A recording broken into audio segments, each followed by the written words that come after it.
Assalamualaikum warahmatullahi wabarakatuh.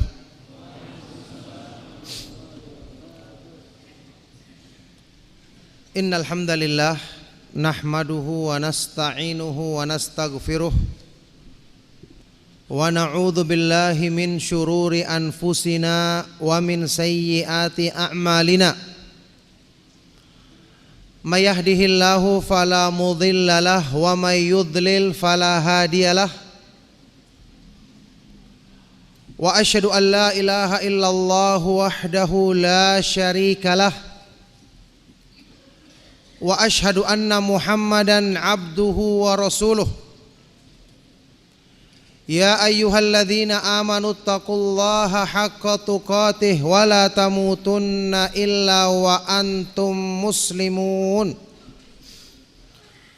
Ya ayyuhan nasu taqu rabbakumul ladzi khalaqakum min nafsin wahidah wa khalaqa minha zawjaha wa batha minhuma rijalan katsiran wa nisaa'a. Wattaqullaha alladzi tasaaluna bihi wal arham innallaha kana 'alaikum raqiba. Ya ayyuhalladzina amanu taqullaha wa qulu qawlan sadida yuslih lakum a'malakum wa yaghfir lakum dhunubakum wa may yuti'illaha wa rasulahu faqad faza fawzan 'azima. Sallallahu alaihi wa ala alihi wa ashabihi wa man tabi'ahum bi ihsanin ila yaumiddin, amma ba'du. Alhamdulillah, bapak-bapak, ibu-ibu, ikhwan dan akhwat fiddin rahimakumullah,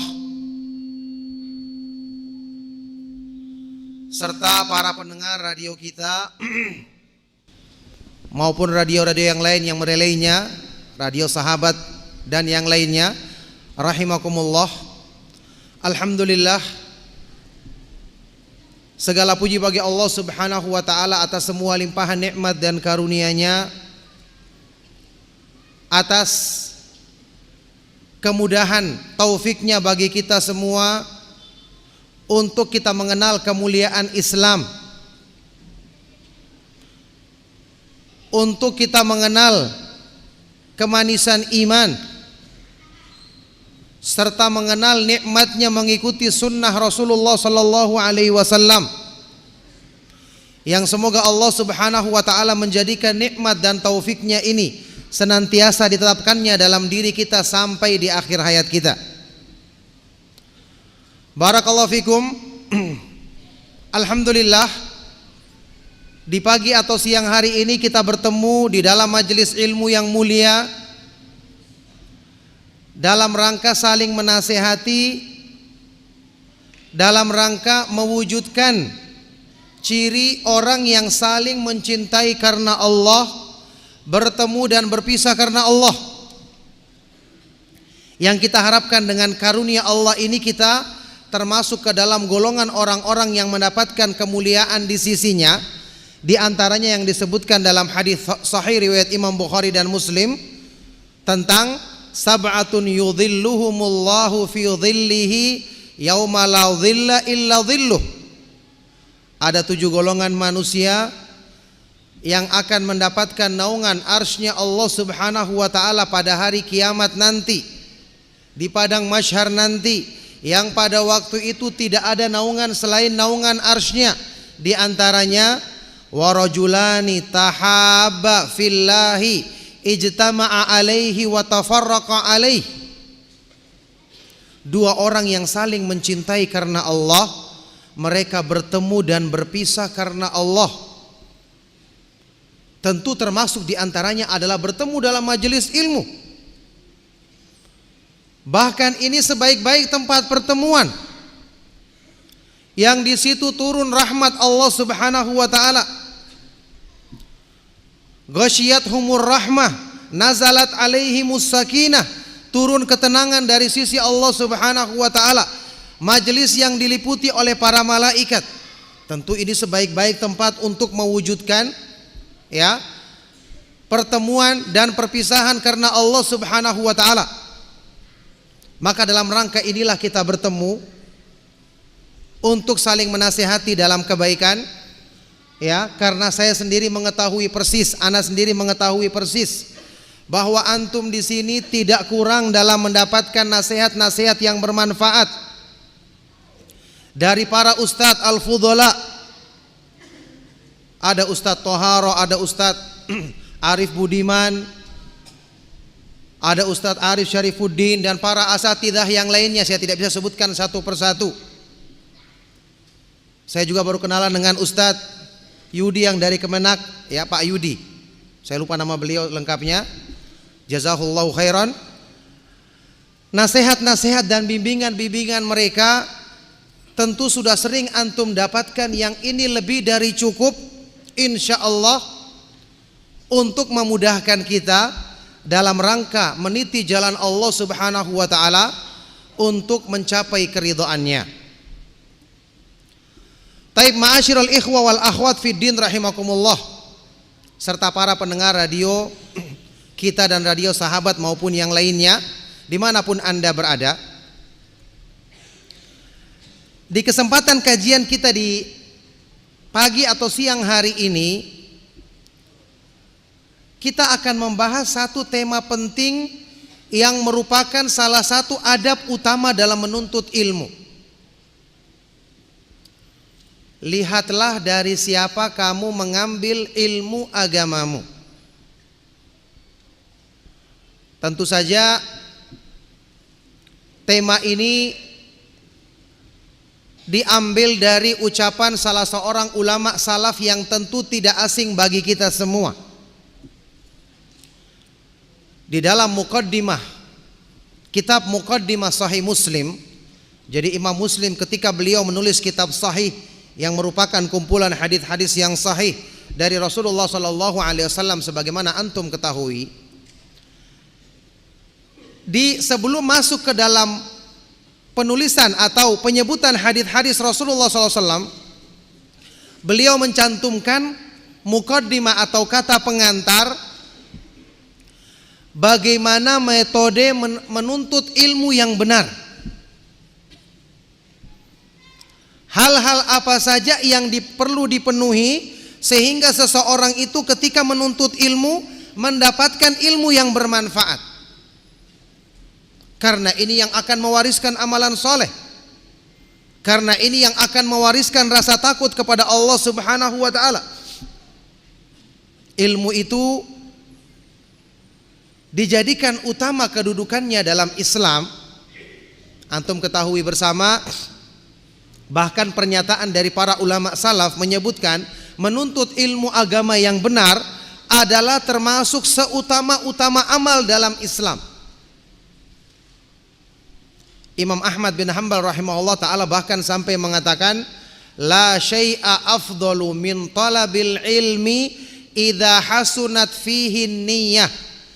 Tidak ada satu amal pun yang lebih mulia daripada menuntut ilmu agama jika seseorang bisa memperbaiki niatnya, meluruskan niat padanya. Kenapa ilmu sampai demikian istimewa kedudukannya? Dan tentu yang dimaksud adalah ilmu yang menumbuhkan rasa takut kepada Allah. Inilah ilmu yang dipuji dalam ayat-ayat Al-Quran dan hadis-hadis Rasulullah SAW. Kalau bukan karena keutamaan ini, karena tujuan ini, maka ilmu tentu sama dengan yang lainnya, kedudukannya biasa-biasa saja. Al-Imam Sufyan Ats-Tsauri rahimahullah ta'ala, dinukil oleh Imam Abu Nuaim dalam kitab Hilyatul Auliya, pernah mengatakan, innama yuta'allamul ilmu li'annahu yuttaqallahu bihi, min ajli dzalika fuddila ala ghairihi, falaula dzalika lakana kasyairil asya, lakana kasairil asya. Hanyalah ilmu itu dituntut, dipelajari, karena dengan ilmu itu kita meraih takwa. Inilah jalan yang akan membimbing kita meraih takwa. Min ajli dzalika, karena keutamaan dan tujuan mulia ini, ilmu dijadikan lebih mulia dibandingkan yang lain. Kalau bukan karena tujuan ini, maka ilmu itu sama kedudukannya dengan amal-amal yang lain. Inilah ilmu. Nah, karena ilmu ini membawa kepada tujuan yang mulia, ilmu yang bermanfaat, membawa kepada kedudukan yang tinggi di sisi Allah, makanya kita perlu mempelajarinya dengan adab-adab yang benar. Antum ketahui, ilmu itu ada juga yang tidak bermanfaat.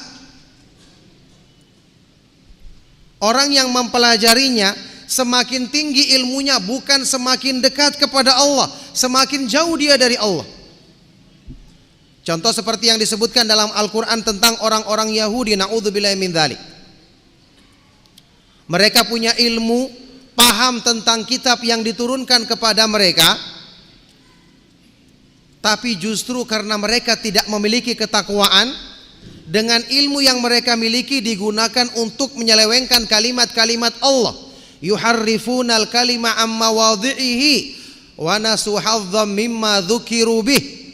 Mereka menyelewengkan kalimat-kalimat Allah dari tempat-tempatnya. Makanya ilmu yang tidak bermanfaat dicela karena tidak membawa kepada kebaikan. Mungkin tidak asing bagi antum sebuah doa yang diucapkan dalam hadis sahih riwayat Imam Muslim yang diajarkan oleh Rasulullah sallallahu alaihi wasallam kepada kita. Sebuah doa yang cukup panjang, di akhirnya beliau menyebutkan perlindungan dari ilmu yang tidak bermanfaat. Allahumma inni a'udzubika min ilmin la yanfa'u wa min qalbin la yakhsha'u wa min nafsin la tashba'u wa min da'watin la yustajabu laha. Ya Allah, aku berlindung kepadamu dari ilmu yang tidak bermanfaat, yakni tidak menambah ketakwaan, tidak menjadikan kita semakin tunduk kepada Allah. Dan aku berlindung dari hati yang tidak pernah khusyuk, tidak pernah tunduk, dari nafsu yang tidak pernah terpuaskan, tidak bisa dikendalikan, ditundukkan di jalan Allah, dan dari doa yang tidak dikabulkan. Sebagian dari para ulama menjelaskan, disebutkannya ilmu yang tidak bermanfaat di awal doa ini, setelah itu 3 penyakit besar: hati yang tidak khusyuk, jiwa yang tidak pernah puas, nafsu yang tidak pernah puas, dan doa yang tidak dikabulkan, menunjukkan ilmu yang tidak bermanfaat yang melahirkan keburukan-keburukan ini. Ini semua memberikan peringatan kepada kita bahwa menuntut ilmu itu ada jalurnya, ada adabnya.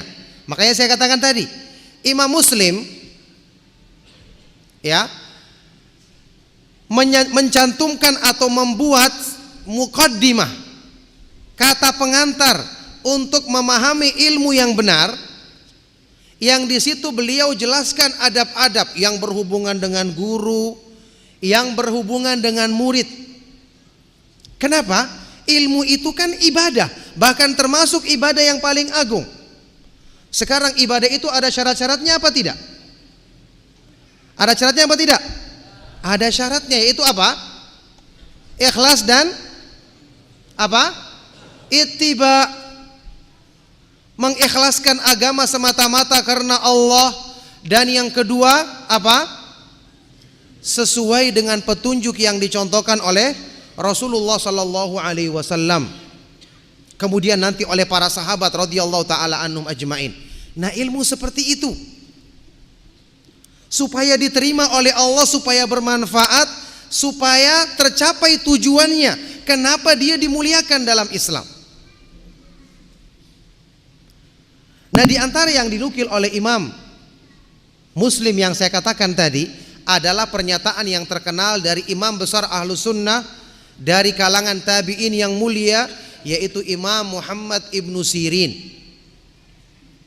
Beliau mengatakan pernyataannya yang sangat terkenal, inna hadzal ilma dinun fanzuru amman ta'khuduna dinakum. sesungguhnya ilmu, yakni ilmu agama yang kamu pelajari adalah din, menunjukkan agamamu, bagian dari iman, bagian dari ibadah. Maka lihatlah dari siapa kamu mengambil ilmu agamamu. Inilah keistimewaan dan kemuliaan belajar ilmu agama. Kita harus melihat guru, karena guru itu nanti akan menjadi sumber kebaikan bagi muridnya. Ilmu yang bermanfaat ketika didefinisikan oleh sebagian dari para ulama Ahlus Sunnah, Imam Ibn Rajab Al-Hambali dalam kitab beliau Al-Khusyu' fi Shalah menyebutkan definisi ilmu yang bermanfaat. Kata beliau, huwa ma basyaral quluba fayujibu laha as-sakinata wal khasyata wal ikhbat wat tawadhu. Ilmu yang bermanfaat itu ketika dipelajari, dia mudah masuk ke dalam hati, mudah masuk ke dalam hati, yang kemudian melahirkan dalam hati itu rasa tenang ketika dekat kepada Allah, rasa takut kepadanya, selalu tunduk dan merendahkan diri di hadapannya. Kalau sudah merasuk ke dalam hati, menimbulkan sifat-sifat ini, otomatis semua anggota badan juga akan menjadi baik. Karena apa? Karena hati adalah raja bagi semua anggota badan. Bagaimana sabda Rasulullah SAW dalam hadis riwayat Bukhari Muslim, ala wa inna fil jasadi mughdatan idza salahat salahal jasadu kullu wa idza fasadat fasadal jasadu kullu ala wahyal qalbu. Ketahuilah sesungguhnya dalam diri manusia ada segumpal daging, yaitu hatinya. Kalau hati ini baik, maka semua anggota badan akan baik. Kalau buruk, maka semua anggota badan akan buruk, yaitu hati manusia. Inilah fokusnya ilmu yang bermanfaat. Dan kalau kita ingin bahas dengan panjang lebar tentang masalah ini, kita akan dapati didikan Rasulullah Sallallahu Alaihi Wasallam dalam hal ini benar-benar Allah Subhanahu Wa Taala jadikan sebagai didikan yang terbaik, karena makna ilmu yang bermanfaat ya benar-benar terwujud pada diri para sahabat radhiyallahu taala anhum ajmain, karena mereka adalah murid-murid utama Rasulullah Sallallahu Alaihi Wasallam. Antum ketahui, disebutkan dalam sebuah hadis yang sahih riwayat Imam Bukhari, gambaran kenapa para sahabat radhiyallahu taala anhum ajmain demikian teguh berpegang teguh dengan Islam, demikian kuat berpegang teguh dengan Islam. Kenapa mereka bisa bertahan mengalami cobaan-cobaan yang besar di awal-awal dakwanya Rasulullah sallallahu alaihi wasallam? Tentu taufik dari Allah Subhanahu wa taala adalah yang menentukan segala sesuatu. Tapi apa sebab utamanya? Disebutkan di dalam Sahih Bukhari ketika terjadi dialog antara Abu Sufyan dengan Raja Romawi Heraklius yang paham kitab Injil yang asli. Ketika dia ingin menguji kebenaran seseorang yang mengaku sebagai nabi di akhir zaman, yang dia ternyata dapatkan bukti-bukti kebenarannya, dia bertanya kepada Abu Sufyan yang waktu itu merupakan utusan orang-orang kafir Quraisy. Abu Sufyan waktu itu belum masuk Islam. Setelah itu dia menyampaikannya kepada Nabi SAW setelah masuk Islam radhiyallahu ta'ala anhu. Di antara pertanyaan Raja Romawi ini terhadap Abu Sufyan tentang keadaan para sahabat, yang dalam bahasa dia pengikut Nabi ini. Dia bertanya, wahal yartaddu ahadun minhum sakhtatan lidinihi ba'da an dakhala fihi. Apakah ada salah seorang di antara sahabat Nabi ini yang setelah masuk Islam kemudian murtad meninggalkan agamanya? Dijawab oleh Abu Sufyan, la, tidak ada sama sekali. Karena waktu itu memang dia bertekad untuk jujur. Kata dia, tidak ada sama sekali yang meninggalkan agamanya. Cobaan yang besar, pemboikotan, bahkan penyiksaan, pembunuhan, mereka bertahan. Ikhwan dan akhwat fiddin rahimakumullah, orang yang bisa bertahan dengan sesuatu mesti ada yang istimewa yang menjadikan dia lebih memilih yang istimewa ini dan yang lainnya menjadi rendah. Ternyata setelah itu ada jawabannya. Dijawab sendiri oleh Raja Romawi ini dengan pengetahuan yang dia dapatkan dari kitab Injil yang kemudian dibenarkan oleh Rasulullah SAW. Setelah itu dia mengatakan, kadzalikal imanu hina tukhalitu basyashatuhul qulub. Memang demikian gambaran keadaan iman. Ketika kemanisannya, manisnya iman, nikmatnya iman telah merasuk dan bercampur di dalam hati. Kalau ini sudah dirasakan orang, dia tidak akan meninggalkan agamanya selama-lamanya. Inilah kunci istiqomah yang utama. Jadi antum tahu kan, kenapa dalam Islam itu pelajaran tentang iman, tentang akidah, tentang tauhid didahulukan, diulang-ulangi dan selalu ditekankan? Karena ikhwan dan akhwat fiddin rahimakumullah, antum belajar dan mempraktekkan ibadah secara anggota badan saja, kalau tidak dari hati dirasakan nikmatnya, ketenangan dengan beribadah, perasaan damai ketika mendekatkan diri kepada Allah, kalau ini tidak dari hati, satu saat ibadah tersebut bagaimanapun rajinnya orang melakukannya, dia akan tinggalkan. Ketika apa? Ada tawaran yang lebih menggiurkan, dia akan tinggalkan. Manusia itu punya tabiat, dan tabiat ini tidak akan bisa dihindarkan. Dia akan tertarik kepada sesuatu hal dan bertahan di situ selama dia merasa belum ada yang lebih baik daripada ini. Allah Subhanahu wa ta'ala memerintahkan kita berpegang teguh dengan Islam itu dengan perintah yang logis dan masuk akal. Perintah yang memang bisa dilakukan oleh hati kita. Contohnya ketika Allah berfirman, fastabiqul khairat, berlomba-lombalah kamu dalam kebaikan. Wa fi dzalika falyatanafasil mutanafisun. Untuk kemuliaan seperti ini hendaknya manusia berlomba-lomba. Wasari'u ila maghfiratin mir rabbikum wa jannatin arduhas samawati wal ardu uiddat lil muttaqin. Bersegeralah kalian untuk meraih pengampunan dari Allah dan untuk meraih surga yang luasnya seperti langit-langit dan bumi yang Allah siapkan bagi orang-orang yang bertakwa. Apa makna semua ayat ini?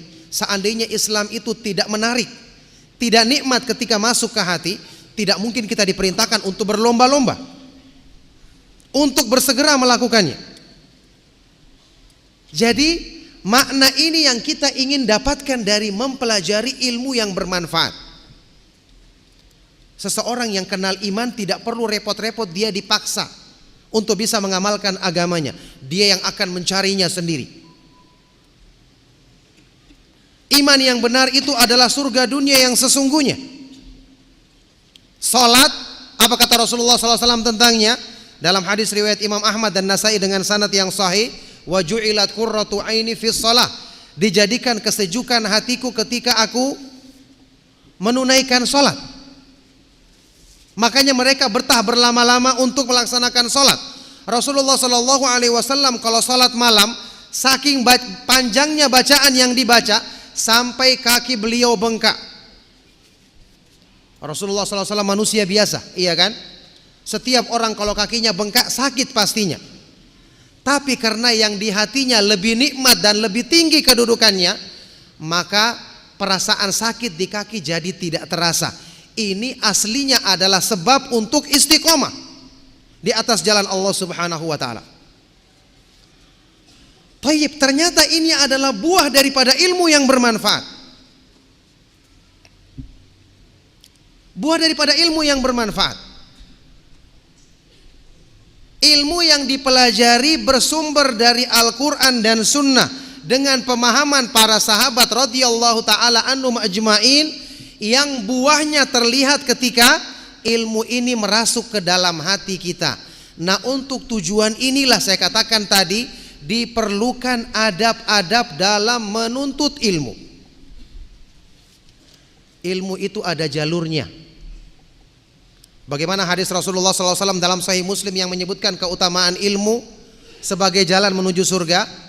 Man salaka tariqan yaltamisu fihi ilman, apa? Sahalallahu lahu bihi tariqan ilal jannah. Barang siapa yang menempuh satu jalan dengan tujuan untuk mencari ilmu, maka Allah akan mudahkan baginya jalan menuju surga. Jadi ilmu itu ada jalurnya. Para ulama ketika menyebutkan tentang adab-adab menuntut ilmu, mereka memberikan judul buku yang menunjukkan makna ini. Kita kenal ada buku yang ditulis oleh Syekh Bakar Abu Zaid rahimahullah ta'ala, Hilyatu Talibil Ilmi, perhiasan bagi penuntut ilmu, yakni jalur yang akan menjadikan ilmu itu indah. Ada lagi ulama Syekh Abdul Aziz Sadhan menulis kitab adab-adab menuntut ilmu, ulama zaman sekarang. Ma'alimu fi tariqi talabil ilmi, rambu-rambu di jalan menuntut ilmu. Anda ingin sampai, ikuti rambu-rambunya supaya sampai kepada tujuan. Jangan melenceng dari rambu-rambu menuntut ilmu. Nah, inilah ikhwan dan akhwat fiddin rahimakumullah, ketika kita berusaha mengikuti manhaj salaf, ya, kita bukan hanya berusaha semangat belajar, hadiri kajian, memenuhi majelis-majelis. Tentu ini terpuji dan merupakan keutamaan yang insya Allah mendapatkan nilai yang utama di sisi Allah. Tapi jangan kita lupakan, ilmu itu ada adabnya, dan adabnya ini kita pelajari dari generasi yang utama, generasi yang sudah direkomendasikan kebenarannya, para sahabat radhiyallahu ta'ala anhum ajma'in, dan para ulama ahlu sunnah yang mengikuti jalan mereka. Termasuk diantaranya adalah dalam hal melihat dari siapa kita mengambil ilmu agama. Taib, para sahabat radhiyallahu ta'ala anhum ajma'in, siapa guru mereka? Siapa guru mereka?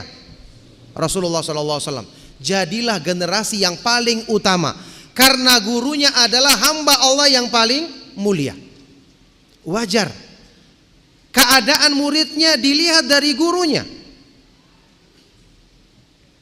Ya, ini saya katakan tadi, bedanya ilmu dunia dengan ilmu agama. Ilmu dunia itu hanya butuh orang yang pandai menjelaskan, membuat contoh, kata-kata yang menarik. Ilmu agama tidak. Kalau sumbernya tidak punya kebaikan, gurunya tidak punya kebaikan, kemungkinan besar dia tidak bisa melahirkan orang yang baik. Kata sebagian dari ungkapan Arab yang dinukil oleh sebagian dari ulama kita, seperti dinukil oleh Syekh Al-Albani rahimahullah ta'ala, ungkapan orang Arab mengatakan, faqidu syai'i la yu'tihi, sesuatu yang tidak punya tidak bisa memberikan apa-apa. Para sahabat, Allah rekomendasikan iman mereka sebagai standar yang harus kita ikuti. Ternyata disebutkan dalam Al-Quran, sebab terbesar karena keberadaan Rasulullah SAW yang menyampaikan Al-Quran kepada mereka. Memang Al-Quran yang disampaikan benar, tapi siapa yang menyampaikan? Allah Subhanahu wa ta'ala berfirman dalam surat Ali Imran, wa kaifa takfuruna wa antum tutla alaikum ayatullahi wa fikum rasuluh wa may ya'tasim billahi faqad hudiya ila siratim mustaqim. Bagaimana mungkin kalian itu bisa menjadi kufur, yakni kekufuran sangat jauh dari kalian para sahabat. Kenapa? Karena di hadapan kalian dibacakan ayat-ayat Al-Quran dan di kalangan kalian ada Rasulullah Sallallahu Alaihi Wasallam. Kunci utama ilmu yang bermanfaat, yang demikian tinggi manfaatnya yang mereka miliki. Ini para sahabat radhiyallahu taala anhum ajmain. Berikutnya, karena mereka yang menjadi guru-gurunya para tabi'in, lahirlah para tabi'in sebagai generasi terbaik yang kedua setelah para sahabat radhiyallahu taala anhum ajmain. Di sini pentingnya memilih guru. Bisa menjadi sebab kebaikan bagi muridnya. Makanya termasuk ada penting yang diperhatikan oleh para ulama ketika menuntut ilmu adalah memilih guru.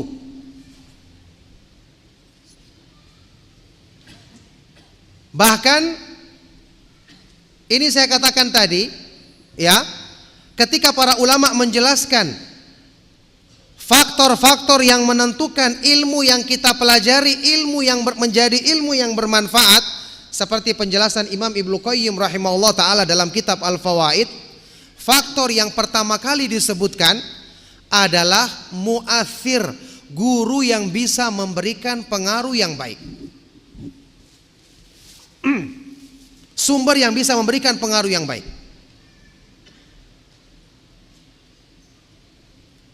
Al-Imam Al-Hasan Al-Basri menyebutkan bagaimana ilmu yang bermanfaat di kalangan para tabi'in demikian terlihat nyata bagi para penuntut ilmu di zaman tersebut, karena guru-guru mereka adalah para sahabat radhiyallahu taala anhum ajmain. Sampai-sampai beliau mengatakan, kana rajulun minna idza ta'allamal hadis.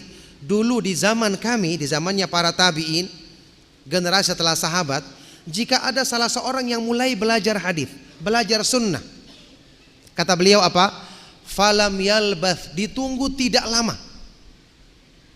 Tidak lama ditunggu.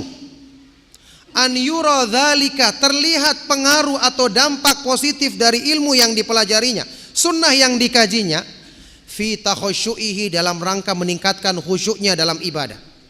Tidak lama dia belajar, langsung terlihat nyata pengaruhnya. Khusyuknya semakin meningkat, wasamtihi, tingkah lakunya semakin baik, walisanihi, ucapan lisannya semakin lurus, wabasarihi, pandangan matanya juga terarah pada hal-hal yang baik, wayadihi, dan perbuatan semua anggota badannya.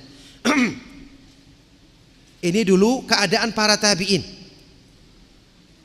Mereka mendapatkan buah dari ilmu yang bermanfaat karena guru-guru yang mendidik mereka adalah guru-guru yang terbaik, generasi terbaik umat ini, yaitu para sahabat radhiyallahu taala anhum ajmain. Maka dari sini kita perhatikan, memilih guru ini saya katakan tadi merupakan faktor yang sangat penting yang menentukan keberhasilan kita dalam menuntut ilmu. Makanya Muhammad Ibnu Sirin tadi mengingatkan tentang keharusan meneliti guru kita. Sampai-sampai Imam Muslim juga membawakan, ya, di dalam kitab Muqaddimah yang saya sebutkan tadi, pernyataan lain dari Muhammad Ibnu Sirin yang mengatakan, lam yakunu yas'aluna anil isnad, falamma waqa'atil fitnatu qalu sammu lana rijalakum, fayundaru ila ahli sunnati fayukhadhu hadisuhum, wa yundaru ila ahlil bid'ah fala yukhadhu hadisuhum. Dulunya mereka tidak bertanya tentang sanad. Di zaman para sahabat, orang-orang yang menyampaikan hadis Nabi SAW semua orang-orang yang terpercaya. Tapi setelah zaman berlalu, muncul para tabi'in yang belum, ya, sebagian besar atau mayoritas mereka orang-orang yang terpercaya, tapi sudah mulai muncul orang-orang dengan pemahaman-pemahaman yang menyimpang.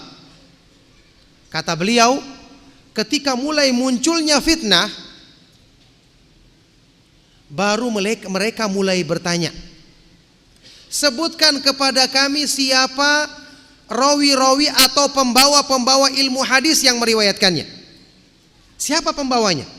Maka dilihat kepada ahlu sunnah, diterima riwayatnya, dan dilihat kepada ahlul bid'ah maka tidak diterima riwayatnya. Di sini ya, para ulama ahlu sunnah wal jamaah menetapkan kaidah penting dalam ilmu. Menuntut ilmu itu diambil dari sumber yang jelas. Jelas orang ini punya kebaikan dalam agamanya dan punya keahlian dalam menyampaikan ilmu. Tidak cukup dengan seseorang itu menampilkan penampilan yang baik saja, atau bahkan terkenal dengan rajinnya beribadah saja. Kalau dia tidak punya kapasitas ilmu, pemahaman yang lurus, maka tidak pantas dijadikan sebagai rujukan, karena dikhawatirkan nanti dia menyampaikan sesuatu yang keliru, yang salah, sehingga murid-muridnya pun pasti akan terpengaruh. Nah, pemahaman ini yang terkadang banyak kurang dipahami dengan baik oleh kita. Ada sebagian orang yang salah dan mengatakan, Ustadz, yang penting kan kita bersangka baik sama orang. Ada seseorang yang mengaku sebagai ustadz, berpemahaman sunnah, yang sudah kita terima saja. Kan asalnya kita bersangka baik kepada dia. Kita katakan, dalam urusan menerima orang mengatakan bertobat, ingin kembali kepada sunnah, tidak boleh kita curigai. Tidak boleh kita tuduh niatnya. Apalagi dia menampilkan pengakuan-pengakuan zahir yang baik. Ini untuk menerima dia. Kita berteman, saling menasehati dengan dia, silakan. Asalnya kita bersangka baik kepada muslim. Tapi untuk urusan menjadikannya sebagai guru, ini tingkatan yang lebih tinggi. Sekarang dalam urusan dunia, kalau ditanyakan kepada antum semua, apakah antum mengambil guru dalam urusan dunia? Taruhlah tempat berkonsultasi, hanya berdasarkan sangka baik atau melihat keahlian orang tersebut? Apa jawabannya? Tentu melihat keahliannya. Coba kita buat gambaran, antum punya seorang tetangga, luar biasa baiknya, suka menolong, ramah, suka membantu, ya, disukai dengan orang-orang di lingkungan kita. Tapi dia tidak punya keahlian dalam bidang yang antum butuhkan. Misalnya antum saat ini sedang ingin berobat, ingin menanyakan masalah kesehatan. Sementara antum punya tetangga yang kedua, seorang dokter yang ahli di bidangnya, tapi dia kurang ramah, kurang pandai bergaul. Ketika anda sakit, kira-kira anda kemana? Ke orang yang baik ini hanya karena bersangka baik kepada dia, atau datang ke dokter yang cuek ini? Kemana kira-kira? Hah? Pasti ke dokter. Iya kan? Karena dia punya keahlian. Di dalam ilmu agama itu, ya, tidak cukup dengan seseorang itu ketika dia akan memposisikan dirinya sebagai penyampai ilmu agama. Jangankan tidak dikenal, dikenal baik agamanya saja, tapi tidak diketahui kapasitasnya dalam menyampaikan ilmu, ini tidak diterima riwayat darinya.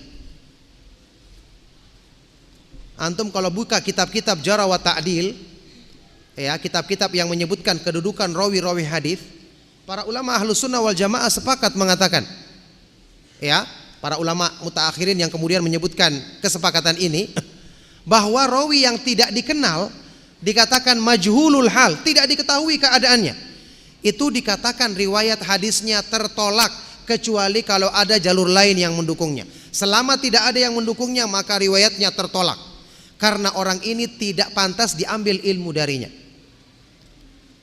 Baik, sekarang pertanyaannya, orang yang tidak dikenal, apakah dia pasti buruk atau ada kemungkinan baiknya? Hah? Ada mungkin baiknya kan? Tidak dikenal. Tidak dikenalkan, mungkin baik, mungkin buruk. Tapi dalam Islam, dalam masalah menjaga hadis Nabi SAW, harus sesuatu yang pasti. Orangnya harus bisa dipercaya. Makanya beda keadaannya ketika antum menerima seseorang sebagai teman untuk bergaul, saling menasehati. Kita katakan seseorang ini adalah orang yang mau bertobat kepada sunnah, beda keadaannya, kita bersangka baik. Tapi kalau dia mengatakan dia ingin menjadikan dirinya sebagai penyampai ilmu, sebagai orang yang bisa menyampaikan kajian-kajian, kita katakan tunggu dulu sampai dilihat apakah dia pantas untuk menyampaikan hal ini, punya keahlian dalam masalah ini. Coba sekarang kita lihat dari kisah para ulama salaf. Kisah dari para ulama salaf. Di dalam kitab Sahih Muslim yang saya sebutkan dalam mukaddimahnya tadi, di antara yang dinukil oleh Imam Muslim dengan sanadnya yang sahih adalah kisah yang sampai kepada sahabat yang mulia Abdullah ibnu Abbas radhiyallahu taala anhuma. Ketika beliau sedang berada di masjid di kampungnya, waktu itu datanglah seorang tabi'in senior. Tabi'in ini adalah tabi'in yang terpercaya dalam meriwayatkan hadis. Namanya Bushair ibnu Ka'ab al-Adawi. Datang berkunjung ke masjidnya Ibnu Abbas. Ibnu Abbas tidak mengenal dia. Wong dia baru datang, yang lain mengenal dia. Dan kesimpulannya kata para ulama, dia thiqah, terpercaya. Bahkan dia termasuk muhadram, yakni tabi'in senior yang mereka itu pernah menjumpai masanya Nabi SAW, atau bahkan ada yang menjumpai masa jahiliyah, tapi dia belum pernah bertemu dengan Nabi SAW. Ini Bushair bin Ka'ab al-Adawi. Datanglah dia ke masjid sahabat yang mulia Abdullah ibnu Abbas radhiyallahu taala anhu.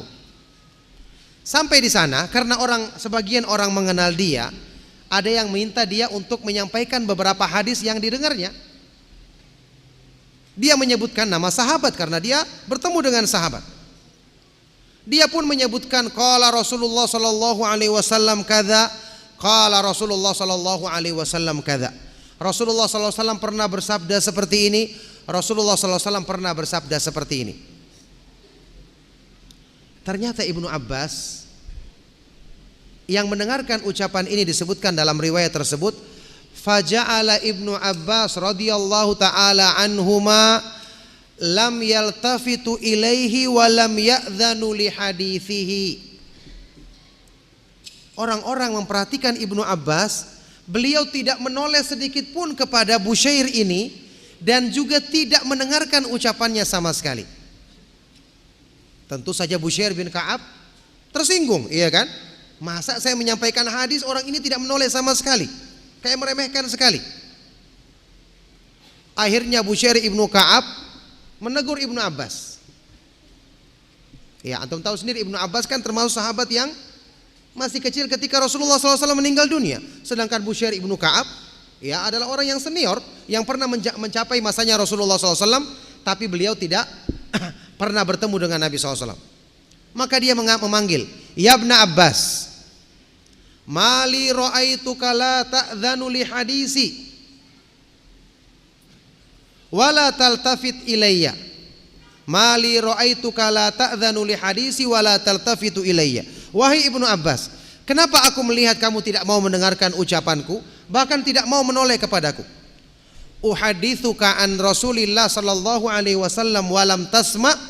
Apakah pantas aku menyampaikan kepadamu hadis Rasulullah sallallahu alaihi wasallam kemudian kamu tidak mau dengar? Ingat, ini hadis yang disampaikan. Dan yang menyampaikan ini rawi yang terpercaya, thiqah, menukil dari para sahabat. Ibnu Abbas tahu itu sahabat yang dinukilnya, tapi Ibnu Abbas belum tahu orang ini. Setelah itu Ibnu Abbas pun kemudian menoleh dan menjawab. Dia berkata, inna kunna marrotan, dulunya kami, ketika awal-awal masih banyak para sahabat dan fitnah-fitnah belum berkembang.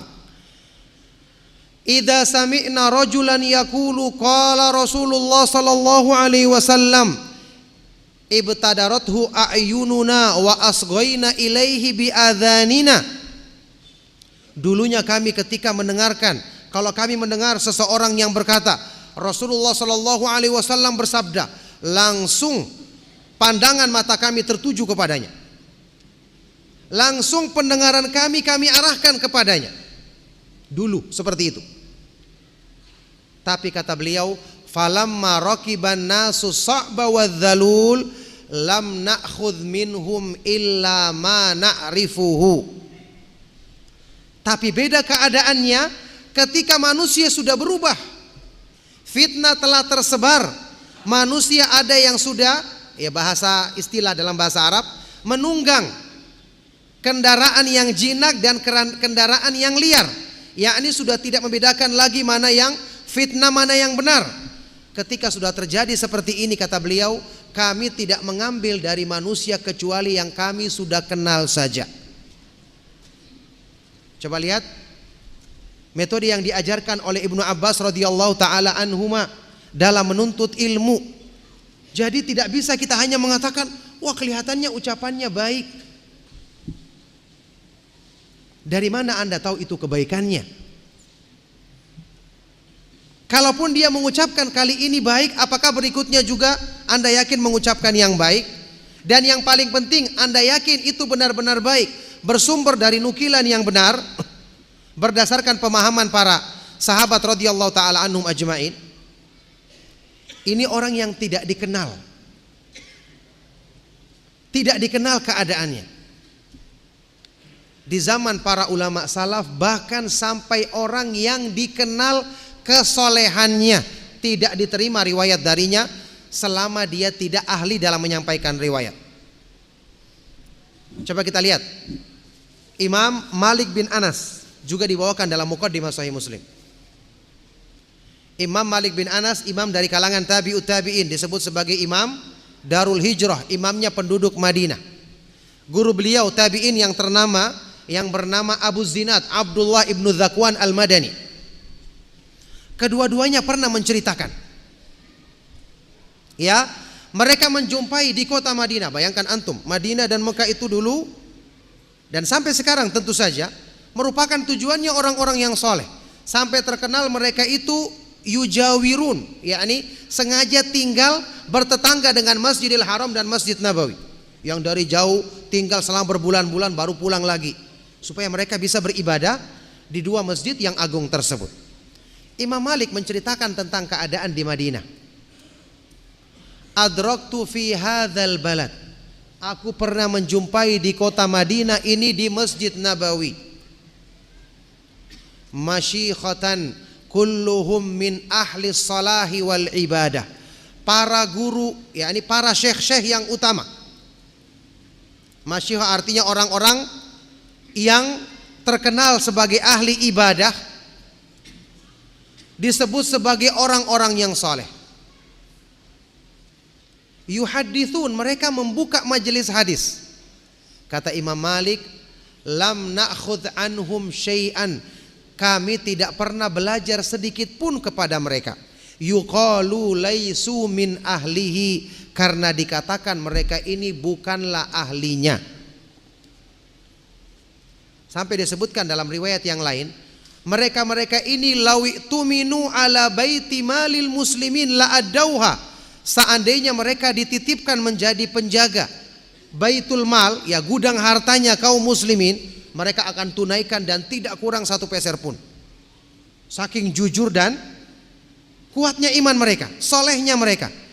Tapi ternyata tidak diambil satu riwayat hadis pun dari mereka. Kenapa? Dikatakan karena mereka bukan ahlinya. Jadi tidak cukup cuma kesolehan saja. Bahkan antum kalau teliti lebih lanjut, ingat, kita belajar ilmu agama ini, kita mengambil kaidah-kaidah dalam adab-adabnya dari para ulama ahlul hadis. Karena kita ketahui menuntut ilmu yang paling pertama dilakukan oleh para ulama salaf adalah menuntut ilmu sunnah Rasulullah SAW, termasuk belajar Al-Quran di dalamnya. Makanya mereka ada kaidah-kaidah dalam menetapkan siapa yang pantas diterima riwayat darinya dan siapa yang tidak pantas diterima riwayat darinya. Nah, kalau kita bahas lebih lanjut, coba kita lihat apa sebabnya, ya. Seperti penjelasan yang saya sebutkan tadi, tidak cukup seseorang itu dikatakan orang yang soleh, amanah, jujur dalam ucapannya, tidak cukup dikatakan bisa diterima darinya, diambil darinya ilmu.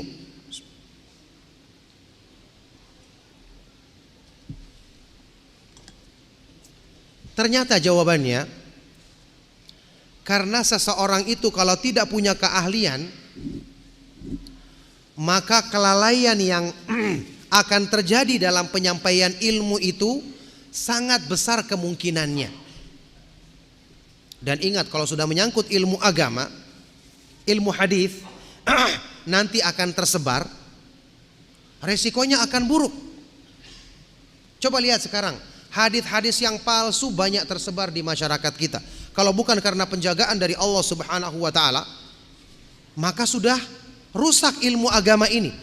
Sulit akan ditemukan ilmu yang murni. Alhamdulillah, karena Allah Subhanahu wa taala menjamin penjagaan agama ini. Inna nahnu nazzalna dzikra wa inna lahu lahafizun. Sesungguhnya kamilah yang akan menjaga Al-Qur'an. Al-Quran dijaga lafaz dan maknanya.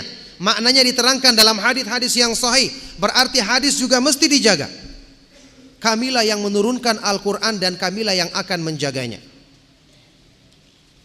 Sudah dijaga seperti ini saja di masyarakat awam yang jauh dari pembahasan ilmu, kajian ilmu, banyak tersebar hadis-hadis yang palsu.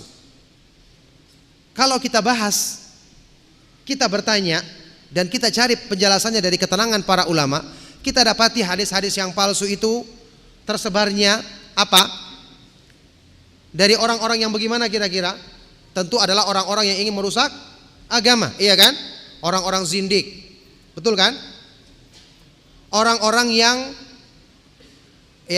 ahlul bid'ah, yang mereka itu karena ingin mendukung bid'ahnya banyak membuat hadis-hadis yang palsu.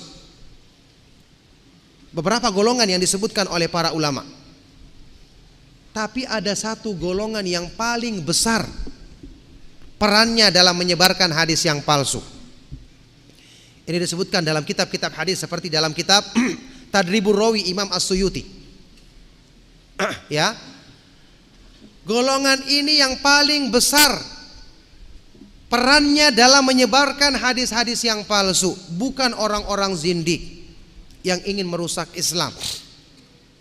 Bukan juga orang-orang yang dia itu ahlul bid'ah ingin mendukung perbuatan bid'ahnya. Ternyata mereka adalah orang-orang yang soleh dan lalai dari ilmu. Tentu mereka tidak sengaja. Tentu bukan mereka ingin merusak agama.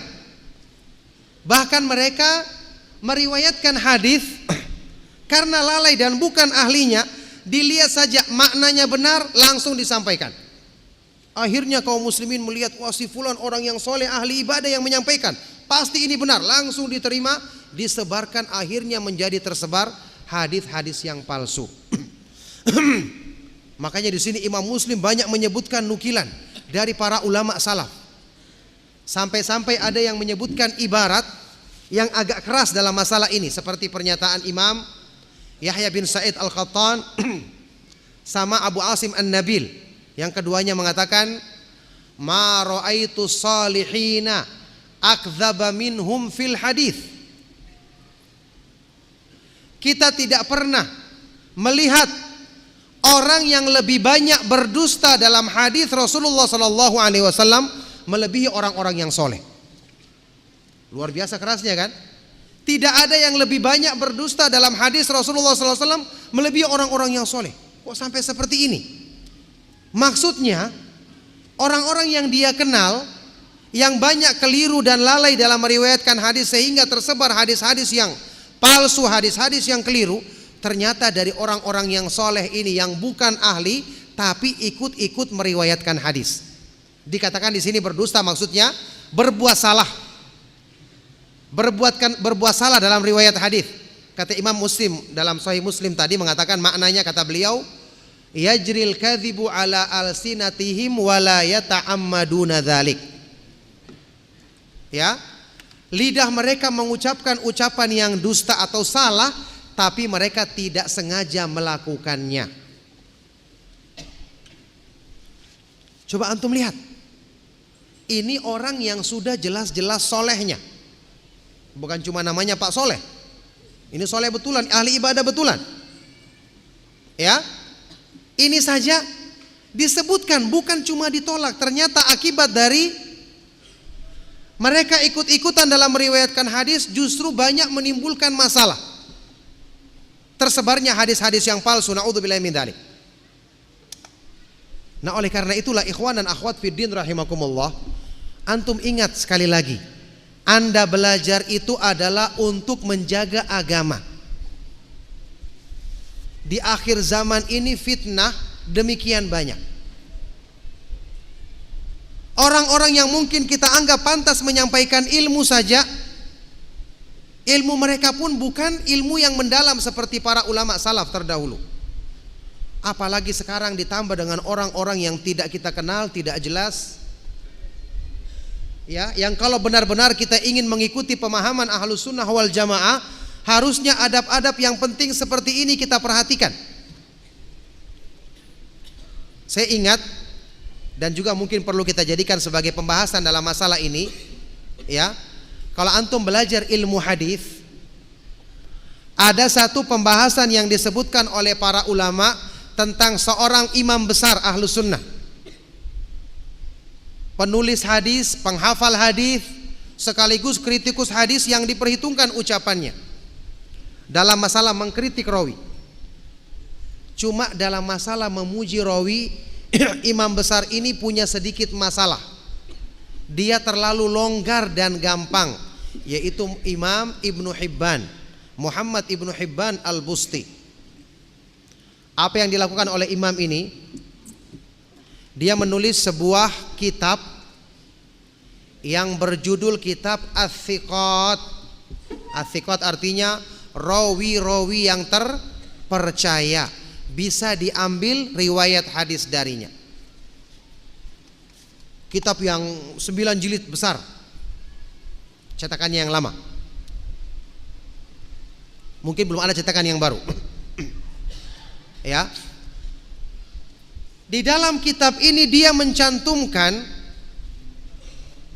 beberapa rawi yang dinyatakan atau disebutkan oleh imam-imam yang lain seperti Imam Ibnu Abi Hatim dalam kitab Jarh wa Ta'dil, atau Imam Bukhari misalnya dalam Tarikh Al-Kabir, disebutkan mereka ini tidak dikenal.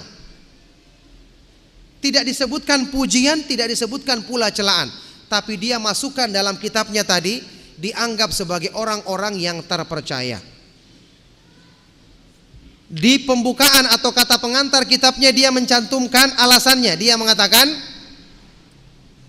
ya, bahwa orang yang terpercaya itu ats-tsiqatu man lam yu'raf fihil jarhu. Orang yang terpercaya adalah orang yang tidak dikenal ada kritikan padanya. Sehingga orang yang tidak dikenal pun selama tidak ada kritikan berarti diterima riwayatnya. Para ulama ahlul hadis yang lain kemudian bangkit dan membantah, rame-rame membantah pernyataan beliau ini. Imam Al-Khatib Al-Baghdadi, Imam Ibnu Hajar Al-Zahabi, semua membantah. Ini adalah kaidah yang salah, tidak dibenarkan dan tidak sesuai dengan praktek yang diterapkan oleh para ulama Ahlus Sunnah wal Jamaah. Orang yang tidak dikenal, tidak diketahui kepantasannya, maka tidak pantas dia meriwayatkan hadis, tidak pantas diterima riwayatnya. Makanya dari pernyataan inilah kita mengetahui para ulama Ahlus Sunnah wal Jamaah setelah itu punya kesepakatan dalam masalah seseorang yang tidak dikenal atau tidak diketahui keadaannya, maka dia tidak bisa dijadikan sebagai sumber atau rujukan dalam menuntut ilmu, tidak bisa dijadikan sebagai guru sampai keadaannya dikenal. Jadi ikhwan dan akhwat fiddin rahimakumullah, ingat ini adab yang penting. Ya, saat ini Allah Subhanahu wa taala mudahkan kita untuk bisa mengenal seseorang.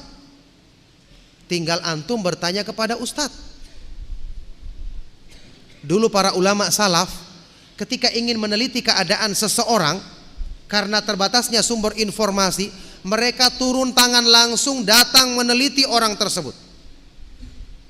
Seperti Imam Ibrahim Ibnu Yazid An-Nakhai menceritakan, ya, tentang ulama salaf dulunya sebelum mereka belajar kepada seorang guru. Apa yang mereka lakukan? Kanu idza atau rajulan liyakhudhu anhu. Dulunya mereka ketika datang kepada seorang guru untuk belajar darinya, apa yang mereka lakukan dulu? Nadharu, mereka teliti dulu. Fi sholati, sholatnya bagaimana? Samtihi, tingkah lakunya bagaimana? Ucapan-ucapan yang disampaikannya sesuai sunnah apa tidak? Thumma akhadhu anhu, kemudian baru diambil darinya. Ada ketelitian. Imam Al-Hasan Ibnu Saleh Ibnu Hayy bahkan mengatakan, saking telitinya para ulama ini menanyakan keadaan seseorang yang akan dijadikan sebagai guru, sampai-sampai orang-orang bertanya kembali kepada mereka, aturiduna antuzawwiju, kamu ingin menikahkan orang ini dengan anakmu? Saking telitinya mereka bertanya. Mereka melakukan ini karena mereka tahu inilah dengan izin Allah yang menentukan kebaikan agama. Jadi di sini penuntut ilmu ketika teliti dalam hal-hal yang seperti ini, memang ini merupakan bagian dari adab menuntut ilmu yang dengan izin Allah akan menentukan keberhasilan dia dalam menuntut ilmu. Baik, ketika ada yang mengatakan, Ustadz, bagaimana kalau seandainya kita terapkan kaidah ini, maka nanti guru-guru yang pantas menyampaikan ilmu jadinya sedikit? Kita jawab, siapa yang mengatakan harus banyak? Siapa yang bilang harus banyak? Banyak. Kalau seandainya semua sunnah, alhamdulillah kita berusaha. Semakin banyak guru yang sunnah, maka itu semakin baik. Seperti Imam Bukhari yang mengatakan tentang guru-gurunya, ya, katabtu min alfin wa thamanina rajulan, aku menulis hadis ini dari 1080 orang guru. Kok banyak sekali? Ternyata beliau mengatakan, laisa minhum illa sahibul hadis, semuanya adalah ahlu sunnah, semuanya pemahamannya lurus dan pantas menyampaikan ilmu. Kulluhum yaqulu al-imanu qaulun wa amalun wa yazidu wa yanqus. Semua mereka mengatakan akidah ahlu sunnah yang benar, yang mengatakan bahwa iman itu bisa bertambah dan bisa berkurang. Iman itu adalah ucapan dan perbuatan. Kalau gurunya banyak dan semua ahlu sunnah adalah alhamdulillah. Tapi kalau seandainya yang pantas menyampaikan ilmu cuma sedikit, dan tentu yang seperti ini akan semakin sedikit di akhir zaman, maka berpeganglah dengan yang sedikit itu, karena kita tahu ilmu ini adalah ibadah. Kita tidak ingin ibadah kita tertolak. Siapa yang mengatakan di akhir zaman itu banyak ilmu yang bermanfaat? Coba antum dengarkan pernyataan Imam Az-Zahabi di dalam kitab Syiar A'lamin Nubala ketika mengomentari ucapan salah seorang ulama salaf yang menyebutkan semakin sedikitnya ilmu yang bermanfaat itu, semakin zaman itu jauh dari zaman kenabian Nabi Muhammad SAW, jauh dari zamannya sunnah. Kata Imam Az-Zahabi, fa ammal yauma fama baqiya min hadhil ulumi illa qalil. Adapun di zaman sekarang, zamannya Imam Az-Zahabi, beliau adalah termasuk muridnya Syekhul Islam Ibnu Taimiyah. Ya, Imam Az-Zahabi. Kemudian di zamannya masih ada Imam Ibnul Qayyim, dekat dengan zamannya Imam Ibnu Katsir. Masih banyak ulama-ulama yang kita ketahui karya-karya mereka dan pemahaman mereka yang lurus. Kata beliau, adapun hari ini di zamannya beliau tidak tersisa lagi dari ilmu-ilmu yang bermanfaat kecuali sangat sedikit. Ilmunya sudah sedikit. Fi unasin qalil, itu pun pada diri orang-orang yang sedikit jumlahnya. Ilmunya yang sudah sedikit, orang-orang yang memilikinya juga sedikit. Ditambah lagi apa? Wa ma aqalla minhum man ya'malu bidzalikal qalil. Dan alangkah sedikitnya di antara mereka yang mengamalkan ilmu yang sudah sedikit itu. Fahasbunallahu wa ni'mal wakil. Maka cukuplah Allah Subhanahu wa taala yang menjadi sebaik-baik penolong bagi kita semua. Coba lihat, itu di zaman beliau, apalagi zaman kita sekarang. Makanya dari sini kalau kita merujuk kepada keterangan para ulama tentang pembahasan siapakah yang pantas dijadikan sebagai orang yang merupakan rujukan dalam menuntut ilmu, guru yang pantas menyampaikan ilmu agama kepada kita. Cara untuk menilainya ini sama dengan kita menyebutkan siapakah atau bagaimana mengetahui atau kriterianya seorang rawi itu dikatakan sebagai rawi yang thiqah, terpercaya, bisa diterima riwayat hadisnya, bisa dijadikan sebagai argumentasi, sandaran dalam beramal. Kata para ulama, ada dua cara menentukannya. Pertama, asyuhratu bithiqati wal imamah. Seseorang yang sudah populer, terkenal di kalangan kaum muslimin, di kalangan ahlu sunnah, di kalangan penuntut ilmu sebagai orang yang terpercaya, bahkan imam, seorang ulama yang terkenal. Contoh saat ini, ya, di kalangan penuntut ilmu, ketika ditanyakan, ada yang menanyakan kepada dia, apakah Syekh Al-Albani rahimahullah ta'ala bisa diambil ilmu darinya? Ini tidak pantas. Pertanyaan yang tidak perlu dijawab. Apakah Syekh Abdul Aziz bin Baz bisa dijadikan sebagai guru dalam menuntut ilmu agama? Syekh Muhammad bin Shalih Al-Utsaimin, Syekh Abdul Muhsin Al-Abbad, kemudian para ulama kita yang kita kenal? Jawabannya, popularitas mereka dalam membela sunnah, keilmuan mereka, dan para penuntut ilmu, bahkan para ulama telah menerima penjelasan-penjelasan mereka. Ini sudah lebih cukup yang menunjukkan rekomendasi bagi mereka. Makanya ada di antara sebagian dari para ulama ketika mengkritik beberapa ulama atau imam besar ahlu sunnah seperti Imam Muhammad ibnu Hazm, yang pernah mengatakan Imam Asy-Syafi'i itu bermasalah dalam riwayatnya, atau dia mengatakan majhul, tidak dikenal. Langsung dibantah oleh Imam Ibnu Hajar. Kata Ibnu Hajar, Imam Ibnu Hazm ini qad adza nafsahu, justru dia telah mengkritik dirinya sendiri. Imam Syafi'i dilawan. Ini dikatakan bermasalah riwayatnya. Jadi para imam seperti ini tidak perlu dipertanyakan. Ulama-ulama besar tidak perlu. Ketika ada orang awam mungkin yang bertanya karena tidak kenal, perlu kita jelaskan. Tapi kalau seseorang yang menuntut ilmu, yang mengenal agama, kemudian mempertanyakan para ulama tersebut, kita katakan orang ini justru menelanjangi dirinya sendiri. Makanya Imam Ahmad bin Hanbal rahimahullah ta'ala pernah ditanyakan tentang Imam Ishaq ibnu Rahuyah, imam besar di zamannya, salah seorang guru utamanya Imam Bukhari, disebut-sebut setingkat ilmunya dengan Imam Ahmad. Ditanyakan tentangnya, apa kata beliau? Misluhu yus'al anhu, apakah orang seperti ini pantas ditanyakan tentangnya? Huwa imamun min a'immatil muslimin, dia adalah seorang imam dari imam-imam kaum muslimin, tidak perlu dipertanyakan keadaannya. Taib, itu yang pertama. Yang kedua,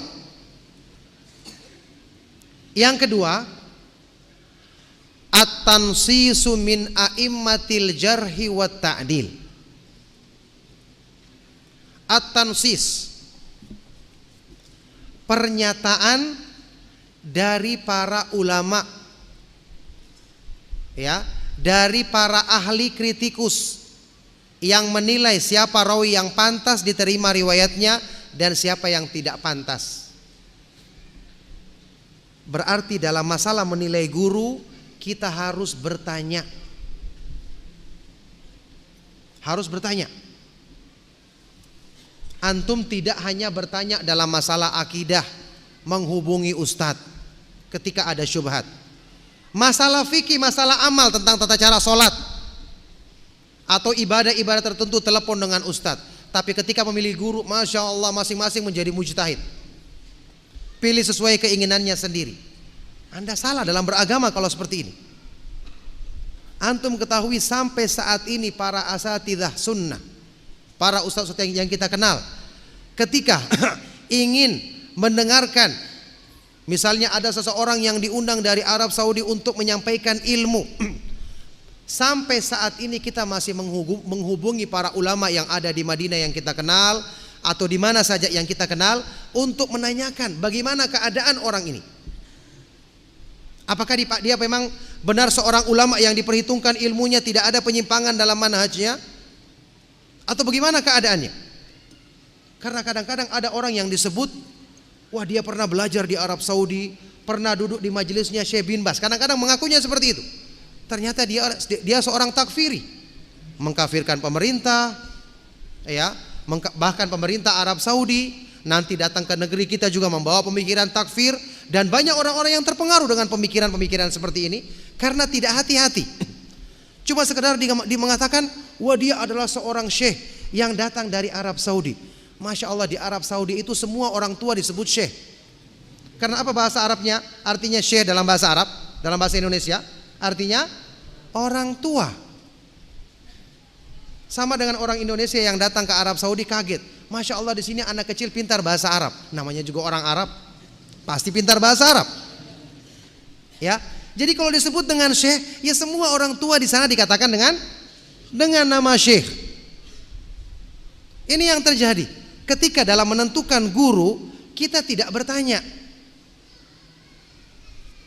Antum harusnya percaya kepada ustadz, misalnya Ustadz Badrus Salam, Ustadz Yazid Jawaz, Ustadz Abdul Hakim Abdad, kepada Ustadz Nuzul, kepada Ustadz Firanda. Antum percaya kepada mereka dalam menyampaikan ilmu. Ustadz-ustadz antum juga yang ada di sini, Ustadz Tohara, Ustadz Arif dan yang lainnya. Ya, hafidhahumullah taala. Antum percaya kepada mereka ketika menjelaskan masalah fikih. Terus masalah memilih guru antum tidak percaya kepada mereka? Ini adalah permasalahan yang aneh. Ini yang kemudian menimbulkan banyak masalah.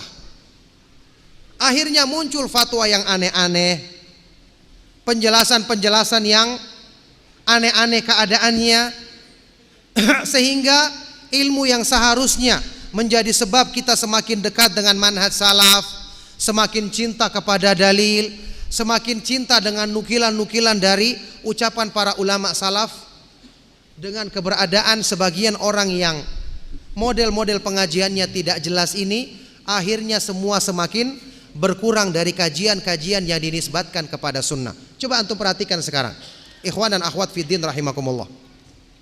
Saat ini ya, orang-orang awam yang menjadi standar mereka dalam kajian atau daya tarik, ya, karena masing-masing panitia pengajian ketika mengadakan kajian tujuannya adalah Masya Allah untuk menarik sebanyak-banyaknya. Maka yang dijadikan, ditampilkan untuk menyampaikan atau narasumber adalah orang yang punya popularitas. Dicarilah yang sesuai dengan kebiasaan yang dikonsumsi orang-orang awam. Dicari yang sekedar pandai berbicara, pintar melucu. Masya Allah, ini pengajian atau lawakan. Ada lagi hanya sekedar mantan artis, orang yang terkenal pernah muncul di televisi. Lebih parah lagi, dan ini terjadi. Bahkan saya mendengar langsung sampai juga kepada saya, ada orang-orang yang ya sebagian mencari ustadz itu yang enak dilihat tampangnya. Masya Allah, ada juga kriteria tampang masalah adab menuntut ilmu untuk orang-orang sekarang. Subhanallah, ini berlaku pada diri orang-orang awam. Kalau terjadi pada diri mereka mungkin kita tidak merasa heran. Antum tahu sebagian ini terjadi pada kajian-kajian yang dinisbatkan kepada sunnah. Kepada sunnah. Antum tahu saat ini ya, kalau kita membawakan kajian, kita baca kitab-kitab para ulama. Antum mungkin sering membaca. Contoh saja kitab Al-Aqidatul Wasithiyah. Syekhul Islam Ibnu Taimiyah ketika membawakan dalil dalam satu masalah, kadang-kadang bukan 3 ayat, lebih dari 10 ayat dibawakan berturut-turut. Coba antum bawakan pengajian seperti ini di hadapan orang awam, pasti mereka ini mau membawakan pengajian atau menyampaikan bacaan Al-Quran. Mungkin setelah selesai dibaca dibilang Shadaqallahul Azim. Iya kan? Orang saat ini sudah merasa jenuh dengan dalil, bosan dengan kajian dalil. Coba antum lihat, Kajian model-model yang disampaikan oleh Ustadz Yazid Jawas itu dikatakan kajian yang kaku. Masa hanya dibawakan dalil saja, tidak ada lucu-lucunya. Padahal tujuannya ngaji, bukan untuk nonton lawak. Ya. Kemudian ada lagi yang sekedar daya tarik dari kalimat. Makanya dia berusaha mempersedikit ya, nukilan ayat Al-Quran atau hadis. Kalaupun bawakan hadis, terjemahannya yang dibawakan saja. Kita katakan kemuliaan manhaj salaf ini dengan apa? Dengan sisi ilmiahnya, iya kan? Dakwah sunnah itu dikenal dengan dalilnya. Selalu menukil Al-Quran, selalu menukil hadis, selalu menukil ucapan para ulama salaf. Kalau perlu dengan bahasa Arabnya. Ini kebanggaan dakwah sunnah. Inilah termasuk keistimewaan dakwah sunnah yang membedakan dengan dakwah-dakwah yang lainnya. Tapi sayangnya sekarang ini hal itu sudah hampir tidak berlaku lagi. Hanya sebagian kecil orang-orang yang suka dengan kajian jenis seperti ini. Sekarang retorika menjadi yang paling utama. Padahal antum tahu kalau masalah retorika, ya dakwah yang disampaikan oleh orang-orang yang tidak bersandar kepada dalil, banyak yang bisa membuat orang betah mendengarkan berjam-jam, padahal tidak ada dalilnya dari awal sampai akhir. Bahkan ketika orang mempromosikan produk saja, orang bisa sampai terpana mendengarkannya, padahal tidak ada dalilnya, hanya urusan dunia isinya. Antum tahu, ya, tentu saja retorika atau kebaikan dalam menyampaikan ini tidak dicela, iya kan?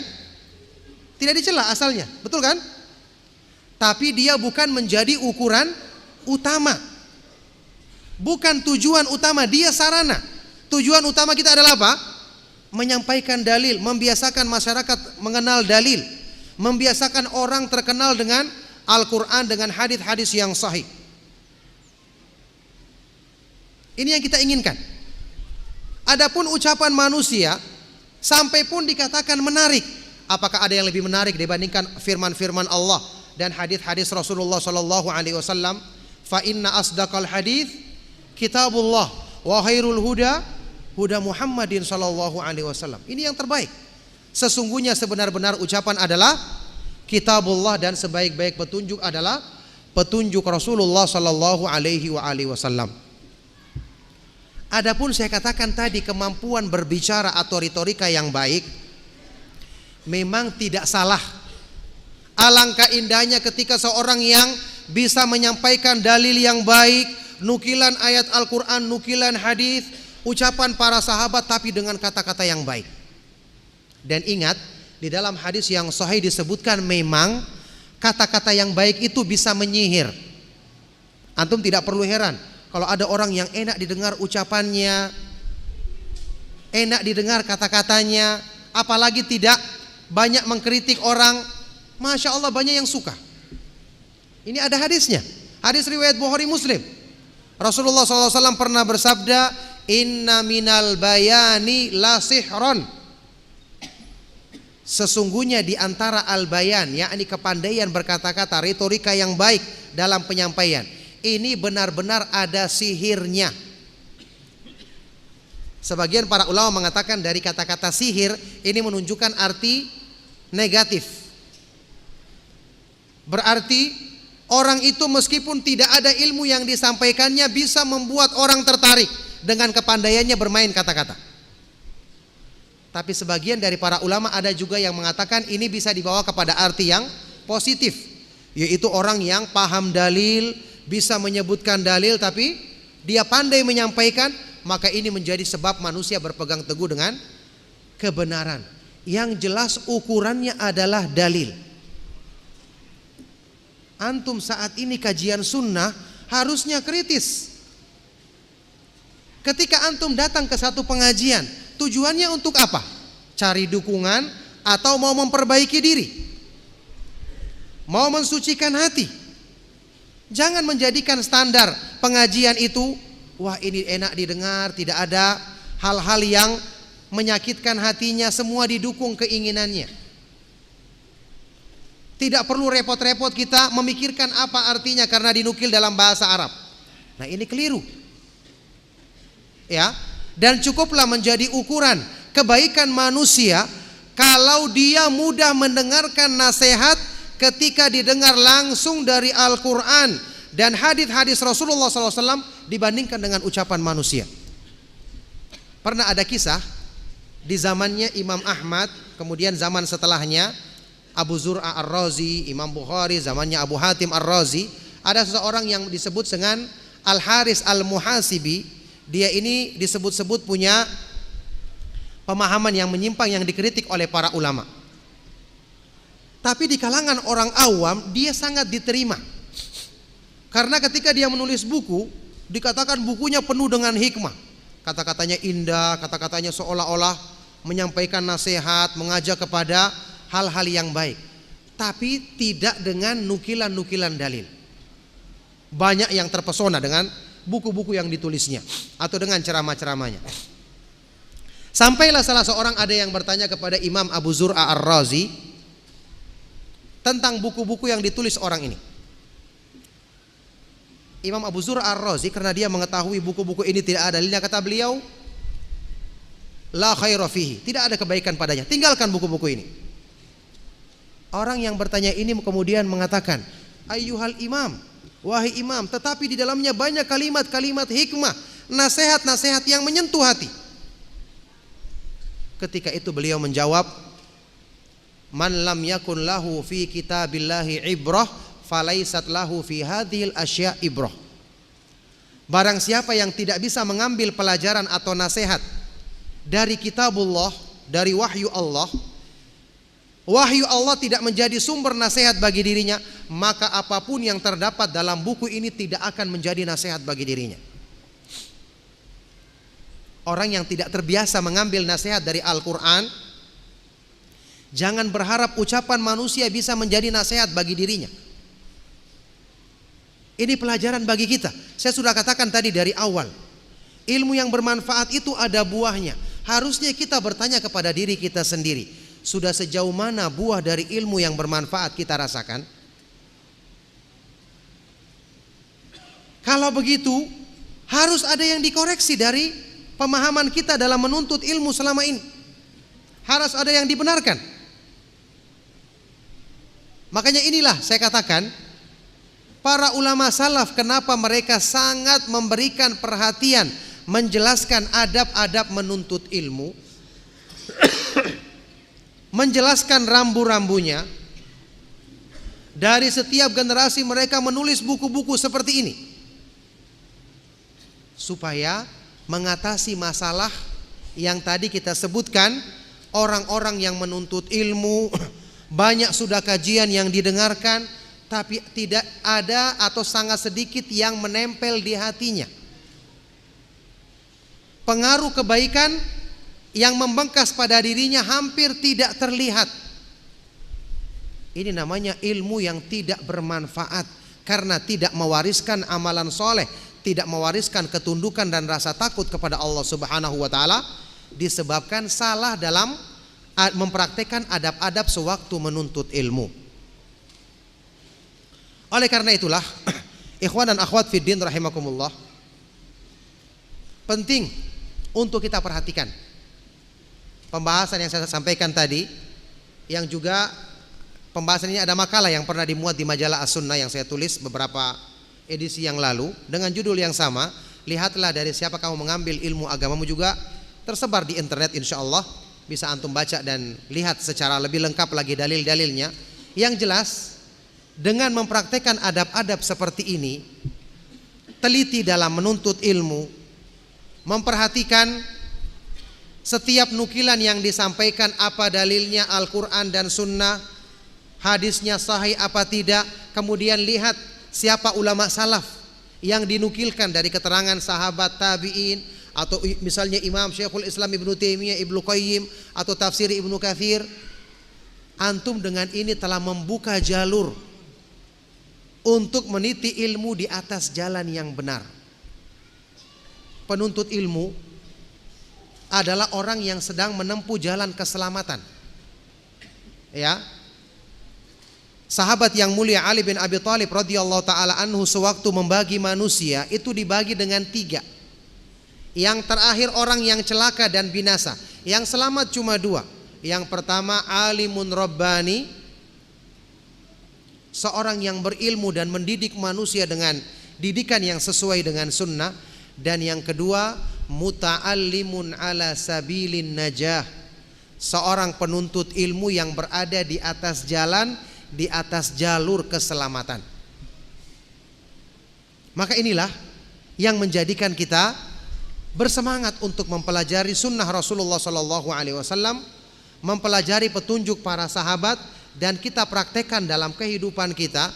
Ingat, bukan cuma beramal-amal ibadah saja, tapi juga dimulai dari sewaktu kita menuntut ilmu, mengkaji kitab-kitab yang bermanfaat dari para ulama salaf, sewaktu memilih guru yang pantas dijadikan sebagai rujukan untuk kita mendapatkan hasil yang baik, ilmu yang bermanfaat, yang memberikan pengaruh, menumbuhkan atau menyempurnakan ketakwaan kita kepada Allah Subhanahu wa taala. Barakallahu fikum. Ma'asyiral ikhwa wal akhwat fid din rahimakumullah. Inilah kajian yang ingin saya sampaikan di kesempatan siang hari ini. Mudah-mudahan apa yang kita bahas dan kita kaji bermanfaat dan menjadi sebab kebaikan bagi kita semua. Kita masih ada waktu insyaallah yang cukup untuk bertanya jawab. Semoga Allah Subhanahu wa taala memudahkan kita senantiasa untuk selalu menuntut ilmu dan mendapatkan ilmu yang bermanfaat yang mewariskan amalan soleh. Semoga Allah Subhanahu wa taala senantiasa menetapkan kita di atas Islam dan sunnah dan mewafatkan kita di atasnya sampai kita berjumpa dengan Allah Subhanahu wa taala di atas keimanan yang benar. Demikianlah, mohon maaf jika ada kata-kata yang salah dan kurang berkenan. Saya cukupkan.